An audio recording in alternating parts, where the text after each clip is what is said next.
We're live. So we left off just talking about the training aspect of this of searching, and my point that I was trying to put out there was that when I had used my own son as a victim in a search and didn't let the guys know in training that they were looking for a real victim, uh, they all missed the actual fact that my son was under the bed. And I think that hit everybody pretty hard, realizing that they missed a live victim. And not only a live victim, that the fact that it was my son. I think that hit everybody pretty hard. We since have started, when we do search training, remove the tools out of the hands of the people searching and let them use their senses, let them use their hands and actually feel for what they're looking for. And when we use live victims, they get the real sense of what a real victim feels like. I think that when we train using hose dummies and when we train using those hard, stiff CPAP mannequins, they don't get the real feel of what exactly a real body feels like, uh, aside from using a real body. So that was one of the things that we came across here doing training, search training. And that was one of the things that we found works for us as far as teaching these guys while they're training what they're actually looking for and what they're actually feeling. So, Robert, just for our listeners, you're not advocating not searching with tools. You're just saying in order to hone the skills, search with no tools, throw in a couple live victims so that they can get better at those basic skills. Chris, Absolutely. I think that's a great idea.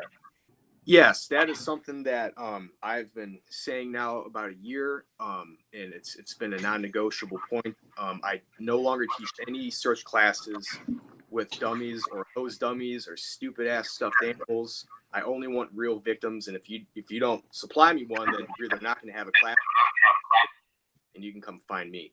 So I've seen it over and over again, to where these students are going in and they're actually throwing out hose bundles, thinking that they're dummies, but they're not. They're not victims or anything. We're actually teaching our muscle memory now to rescue fire hose instead of actual people. And then it's just so I don't know where we were at. But we thought of some conference to where our in our skill station, the students kept throwing out like hose bundles, and we didn't know what it was for a second. And then we started thinking, we're like, holy shit, these kids they're finding these hose bundles thinking that they're dummies, because that's all they've been shown how to do. And I kept wondering why they kept throwing the hotel packs out, and if it's just a very bad habit. And once we saw that, we stopped it immediately, and we started, since then I don't teach any search classes without live. Either bring your kids to the class, whatever, go find someone to be a victim. So obviously not under live fire conditions, that's not good. But yeah, so huge point there. Back to the tools, I say always start with the tool, but if you have a room you need to be searched, I'll search with both my bare. That's what I've done numerous times, especially when we have good intel. I'll drop my tool at the entrance to the room, and then I'll search with both my hands, because the tool's not really doing it for me at that. So, Two things on this for Robert on training.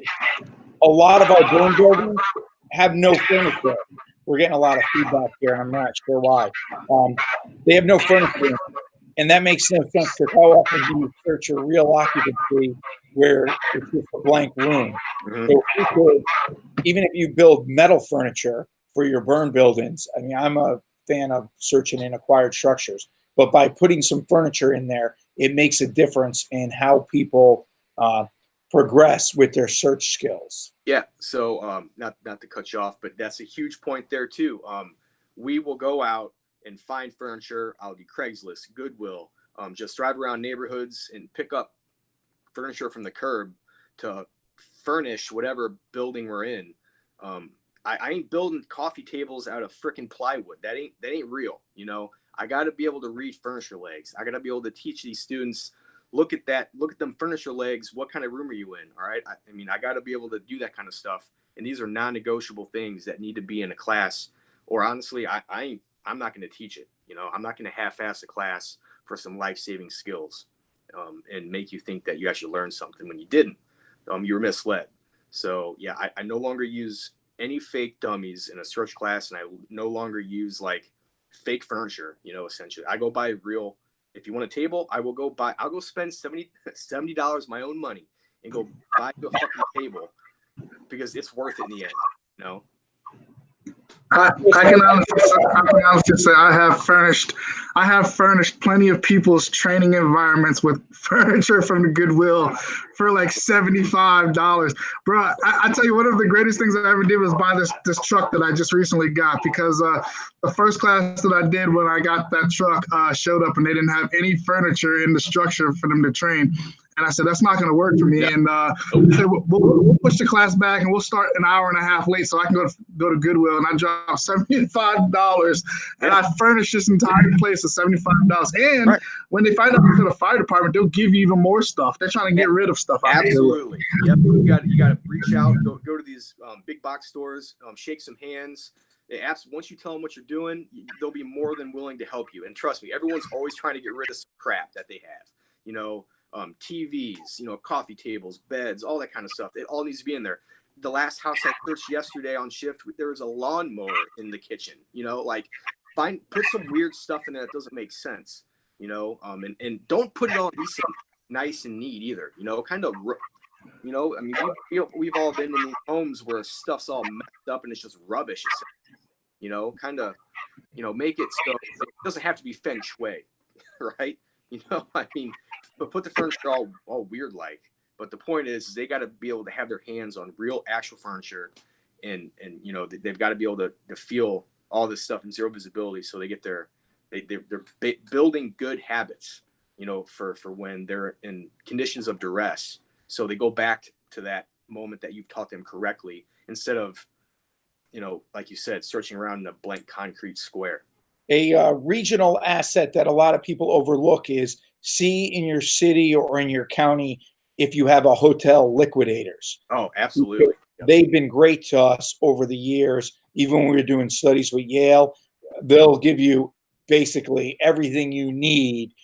Generally, you get them a little plaque, a thank you for stepping up, but generally they'll be able to furnish at least all your bedrooms and dens and a little kitchen set, so with tables. So that's a good resource that a lot of firefighters overlook. The next thing, anytime my wife now says that she wants to get a new couch, I'm going to see if I can bring Chris up for a search class, what he can get going. Did you guys talk before I got here? Because if we're talking about safe search tactics, I heard you guys talking about crawling, about the hasty searches. Did we talk at all about closing the doors in bedrooms when you're doing that conventional search? Because I don't want to be repeating stuff, but it seems funny, for years, if someone didn't shut a door while they were performing VES, everybody would, harass them a little bit at a kitchen table, is that they messed up. But yet, if we don't have a line and we're searching on a conventional search and we go into a bedroom and we leave the door open, nobody says anything about it. The fire doesn't know which way you entered. If you clear that window and you don't close off your area, you're venting incorrectly, number one. But if the door's shut, you're venting correctly, you're venting for life, because you can compartmentize your area and the room's lifting so it can facilitate a cleaner search. If you come back to the door, you open it up and you see signs of extinguishment and know they got the line in place, then you can shock that door open to aid in ventilation. If not, you can leapfrog and shut the door. Was that talked about at all? No. All right, good. No, and we were actually going down our list of things to hit, and that was one of them that we were going to hit, Frank. I think that's also a small detail that we also overlook in training as well. That we need to make sure that us as service instructors and those who are service instructors, we need to make sure that those attributes are being talked about and they're being pushed in the training environment. I think that a lot of what we've been talking about today, I think when we look at the grand scheme of all of it, I think that a lot of it gets missed because we are in what we would call a training environment. And we need to make sure that we continue to absolutely push how we would conduct business on the street is how we should be teaching our people to train. Obviously, we all know that there's different conditions or different things we're allowed to do legally when we're doing live fire training. But I'll tell you, this is exactly the reason why I would prefer to not do live fire training and use smoke machines or zero visibility period versus live fire training, because of the fact that I have all these different rules that I have to follow when I do live fire training, which then allows me to not be able to teach the skills exactly the way we should. But Frank, that's exactly, I mean, I couldn't have said it any better. It's just I think that's the reason why it gets overlooked a lot. Without a doubt, and I like live fire training, and I like the smoke machines. Both have their place depending on what you're trying to teach. One other thing, just to clarify the venting thing when searching, that makes it crystal clear. If you can compartmentize the area you're in, you can search for life. You can vent for life, as it used to be taught, by closing the door. So in other words, if you're in a living room in 99.9% of the homes in America, or in a kitchen, you can't vent for life. You have to wait until the line's in place. It's very simple. It's not confusing. It's not an art. It's a science. If you can't compartmentize where you are, you can't vent for life. VES is venting for life, because as soon as you make entry, you're going in to shut the door. We're coming up on the last 10 minutes, so I just want to kind of reiterate on VES, especially in the superheated environment sometimes we get into. While there's no right or wrong ways, one of my recommendations that we teach here is, if you have two individuals entering, searching a room, the first individual comes in, they sweep, they don't sound. We don't want to take a rescue and turn it into a recovery. They belly in so that they're in the action position to go close the door. If they find a victim, they are to yell, "I have a victim," and only then does the second firefighter come in. If they don't find a victim, they go shut the door, then the second firefighter goes in. If they find the victim, they'll call the other firefighter in and continue to the door, because there is a chance that they can't close the door or there's no door there. So it's a higher risk operation putting both firefighters in that environment. But if you find a victim, it's definitely worth it. If not, in a bedroom in America, it's easier sometimes to search it with one person if you don't have the victim, especially if they can't close the door. If they can close the door, get both members in. What's your thoughts on that? Frank, can you real quick, something that I learned from you years and years ago, and I love talking about it. Can you explain to everybody the corner trick, since we're talking about VE? The corner trick I got from Howard Blythe from FDNY years ago, and I was just the one that made it, what he taught me, famous. So it's in the search article that I just tweeted out, but I haven't found an occupancy that it doesn't work in. So in any corner bedroom in America, no matter whether you're on the front of the house, back of the house, or side of the house, as long as it's a corner bedroom, if as you're going in and bellying into the window, if you look at the outside corner of the house, where the house ends, that's closest to you, and you move away from that corner when you get in that room after you sweep, you are going to get to the door quicker. Now, in some larger occupancies, you're talking about 3 to 6 feet. In some smaller homes, it may only be a 1 or 2 foot difference.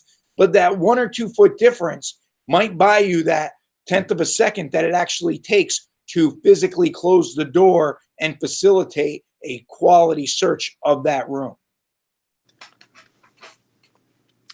Yeah, I'll chime. A few things on VES, which I'm not really on good terms with that entire tactic for a lot of reasons.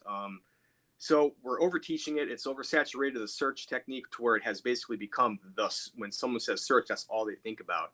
Oh no, that should not be the case at all. It should not be the case, but that I'm just telling you that is the case. So, and I'm watching these students who are awesome at VES. They know everything. They know everything you just said. They're really up and up on it. But then you throw a victim into the equation, because no one's teaching the second half of what search is, and that's rescue.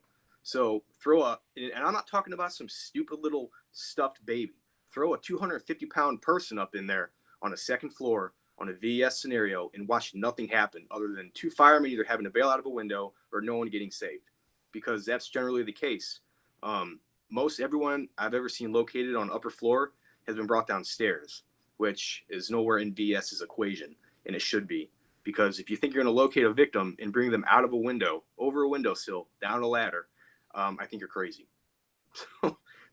You could definitely bring a victim out, but it's definitely labor intensive. If you find somebody in a bedroom and they got control of the fire, bringing somebody down the interior stairs is always your first option. I mean, right. And how many times has that been taught in any VS class? Because that's the first time I've heard it come out of anyone's mouth. Oh, well, thank you. What do you call it? Everybody should have a slide, and I think I'll probably mess up the analogy right now, or however you want to call it. But I have 5 little rats. You know, the interior stairs is always the way to go, and the last one was always your fire escapes and a rope. Getting somebody out of a ladder is an absolute nightmare in real life. I mean, there's no doubt about that. It almost does not work. It really almost does not. You can make it work, but it's not even worth the laborious attempt. It's just futile, you know. We don't per se VES where I'm at. We just vent and search a window. The chief will be like, "Search that room." All right, cool. But then we use it as a starting point, is what you're saying. Right. We don't use that as an exit unless we absolutely have to. You're cut off. But that should almost never be the case if things go right. Some of it's going to be dictated by your fire conditions. So yeah, right, absolutely. So even if your department never VESs, so you have the other extreme too. You'll have a department that never uses the tactic. Sure. When they get to a building or a house that's pretty much all off except 1 or 2 rooms, right, that where you're looking at the windows and you can say, wait a second, the door to that room is already closed. Sure. Because it's not showing. That's where, hey, we don't just slow down everything. We need to then enter search that room. So it goes both ways. And I'm going to give you an example. There was a department in Connecticut, great department. They had fire through the roof on a 1-story ranch, and everybody naturally started slowing down and they started stretching out to 2.5. And as soon as the officer went to the front door, and we know we find our victims in bedrooms and exit pass, and they popped the front door, there was a victim right there. Right. So yeah, does that change your risk profile? Yes. And then when they looked around the corner, and I'm not sure if it was with the camera or not, but about another 12 feet away, there was another victim in the living room, and the rest of the house was going. And they were able to pull both of those people out. So it works in reverse as well. To go back to that exact equation where you have a well-off fire, but you have 2 clearly tenable places where the doors are closed, you can just tell by the smoke. Honestly, we won't even mess with those. We won't even mess with that as an entry to search that room. We'll just let our line go up and secure an egress, which will honestly take probably less time than throwing a ladder, breaking a window, doing all that.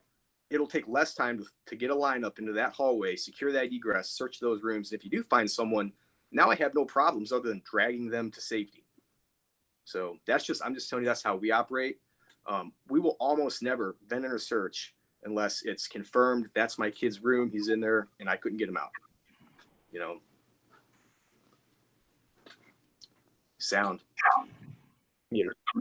RJ, what we've always thought with a victim is if they're unconscious, if you can bring them down the interior stairs, that's the way to go. If they're conscious, take them out the ladder if you can, if you have the ladder in place and have the staffing there. What's your thoughts on that? Just as a guide. I agree. I don't want to get into the point where we say never. Yes, I think it all boils down to the training, really. We train our guys. I can tell you where it came from, Frank. That was in the FDNY truck company ops program that they teach. The method of, the order of exits. Right. But I don't want to get into the habit of saying never. We train our guys to whatever works. You just make it happen. And the reason being is I work in a department where we're really short staffed. We have 3 guys on the engine, 3 guys on the rescue, 3 guys on the truck. Sometimes we have 4 on the rescue. If we have 1 engine crew that's already got a line on the first floor, and they're working the first floor, and we have a backup line coming behind them, I think that getting the lines in the place that you want them as the primary search guy in a timely fashion isn't going to happen that quick, especially when you have active fire on the first floor and extending up to the second or behind you on the second. I think that and this is just me personally, you always have enough help on the outside. I don't want to say I don't work in a department too where we don't have people hiding out, but you always have enough help on the outside where I think that if anybody who is standing outside saw a firefighter present a victim, that they would jump into action. And matters of fact, the people who are hiding out, those are the ones who are going to have their picture on the front page of the newspaper because they're helping get a victim out. But I think that we should mainly spend our time beating in people's heads to be able to think on the fly, to know, to make it work wherever you are at any point in time, to be able to do it. I'll tell you straight up, I was a part of a rescue on a fire. We had a victim in a second floor house, and I'll be honest with you, it was a little old lady. She was probably about $110. But to be honest with you, I think that after we had spent a lot of time doing good, thorough searching on our primary search, which was, I would say, pretty fast, also combating with the heat that we had to face, by the time we got to her, to be able, between two people, to get her down to work. It was a lot of work, but to be able to take her back through the interior of the house wasn't happening. That wasn't even an option. And for two guys, and I don't look at myself as a small guy, but I don't look at myself as a big guy either. I think for two of us to be able to, after all of that, to be able to her up over, I would probably say, a 3.5 to 4 foot windowsill, to get her out onto a porch roof. That was a lot of work, and then from the porch roof down to the ladder. I mean, like Chris said, it's a lot of work. I wouldn't say that that's never our go-to, but I would like to say that we need to be able to be prepared for anything, and that's my thoughts, Frank. Hey, I agree. The circumstances dictate action. It all comes down to quality training. My first fire, where I made a grab out the back, the interior companies lifted a full size, probably 235-pound person out the window on a 35-foot ladder, and they rescued a guy. So there are circumstances where that happens, but I do agree we underlook or overlook sometimes that it is a lot easier, especially if you have somebody unconscious, to take them down the interior stairs. But again, it's about getting out there and training at 2:00, and my days have been very full lately, so I have another meeting to attend to. I want to thank Chris and RJ. I apologize for being late, but I tweeted out that search article. Take a look at it. I hope to see everybody at FDIC. And Chris and RJ, thank you so much for coming on today. And RJ's our new co-host, so he's on every month with us, and we'll see you next month.